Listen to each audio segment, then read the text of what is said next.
బీసీలకు 17% ఉన్నదాన్ని 23% తీసుకొచ్చిన ఘనత కేసీఆర్ గారి.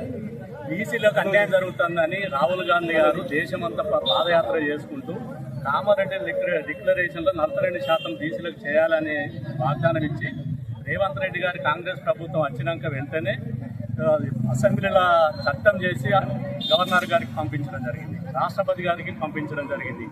సుప్రీంకోర్టుకు వేరు ఎస్సీ వర్గీకరణ కానీ బీసీలకు కూడా 42% ఇవ్వాలి, వాళ్ళ జనాభా పరిపాలనని మొత్తం మన సర్వే చేయడం జరిగింది. సర్వే చేసి వీళ్ళ 56% ఉన్న బీసీలకు 42% ఇవ్వాలని తమిళనాడు ఇచ్చినట్టుగా ఇక్కడ కూడా ఇవ్వాలని తన పోరాటం చేస్తే ఇంకా కాంగ్రెస్ మోసం చేసేది ఎవరు?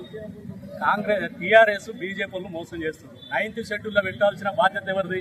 బీజేపీ పార్లమెంట్లో పెట్టాలి. పార్లమెంట్లో పెడితేనే దానికి చట్టబద్ధత వస్తుంది 9th షెడ్యూల్లో. దానికి పోరాటం ఎవరు చేయాలి? ఒక్క రేవంత్ రెడ్డి గారు జంతర్ మంతర్లో పోయి చేస్తే ఈ టీఆర్ఎస్ కానీ ఈ బీజేపీలు కానీ ఎక్కడ పోరాటం చేస్తుంది?